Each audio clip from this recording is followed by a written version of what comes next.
Hai teman pintar, Indonesia digemparkan dengan kasus ibu cabuli anak kandungnya sendiri yang berusia 5 tahun. Peristiwa ini bagaikan tamparan keras bagi moral bangsa Indonesia, memicu pertanyaan mendalam tentang krisis moral di masyarakat kita. Sang ibu mengaku tergiur iming-iming uang senilai 15 juta dari seseorang. Ia diminta untuk membuat video pornografi dengan anak kandungnya sendiri. Mari kita bahas lebih dalam.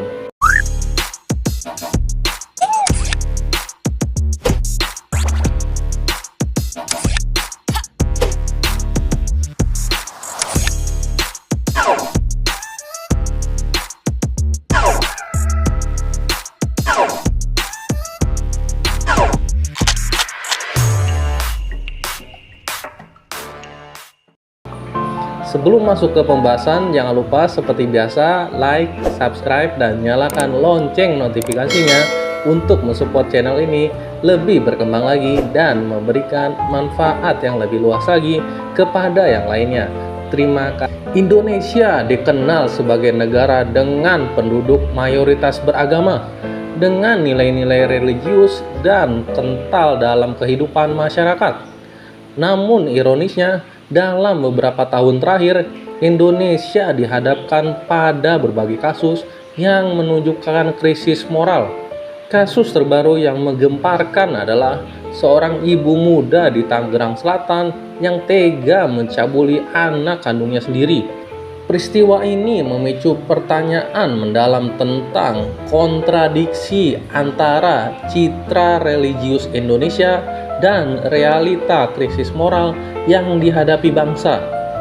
Beberapa faktor yang diduga berkontribusi terhadap krisis moral di Indonesia yaitu: yang pertama, pergeseran nilai-nilai moral.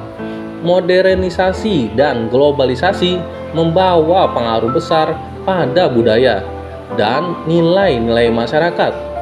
Nilai-nilai tradisional yang menjunjung tinggi moralitas mulai terkikis, digantikan oleh nilai-nilai individualisme dan materialisme.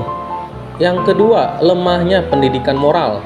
Pendidikan di sekolah sering kali hanya fokus pada aspek akademik, kurang memperhatikan pendidikan karakter dan moral. Hal ini menyebabkan banyak anak yang tidak memiliki pemahaman yang kuat tentang nilai-nilai moral dan etika. Yang ketiga, pengaruh media sosial. Media sosial dapat menjadi wadah penyebaran informasi yang positif, namun juga dapat menjadi sarana penyebaran konten negatif yang dapat merusak moral masyarakat. Yang keempat, kurangnya penegakan hukum. Penegakan hukum yang lemah terhadap pelanggaran moral juga menjadi salah satu faktor yang menyebabkan krisis moral semakin parah. Krisis moral ini memiliki dampak yang serius bagi bangsa Indonesia. Yang pertama, meningkatnya angka kriminalitas.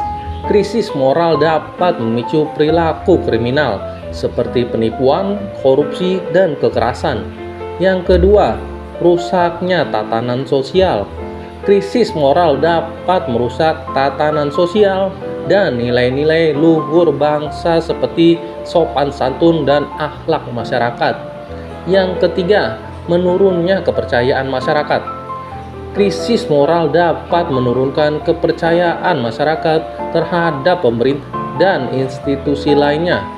Berikut ini upaya untuk mengatasi krisis moral pada masyarakat kita. Yang pertama, memperkuat pendidikan moral. Pendidikan moral perlu diperkuat di sekolah dan di lingkungan keluarga. Anak-anak perlu ditanamkan nilai-nilai moral dan etika sejak dini. Yang kedua, meningkatkan peran keluarga. Keluarga memiliki peran penting dalam membentuk karakter dan moral anak. Orang tua perlu memberikan contoh yang baik dan mengajarkan nilai-nilai moral kepada anak-anak mereka. Yang ketiga, memperkuat penegakan hukum. Penegakan hukum terhadap pelanggaran moral perlu diperkuat. Hal ini dapat dilakukan dengan memberikan sanksi yang tegas bagi para pelaku. Yang keempat, meningkatkan peran media. Media perlu berperan aktif dalam menyebarkan informasi yang positif dan edukatif, serta menghindari penyebaran konten negatif yang dapat merusak moral masyarakat. Krisis moral merupakan masalah yang kompleks dan membutuhkan solusi yang komprehensif. Semua pihak mulai dari pemerintah, keluarga, masyarakat, dan media perlu bekerja sama untuk mengatasi krisis ini. Mari bersama-sama membangun bangsa Indonesia yang lebih bermoral dan bermartabat. Sekian video kali ini. Kalau menurut teman-teman ini bermanfaat, boleh di-share ke teman yang lainnya. Terima kasih.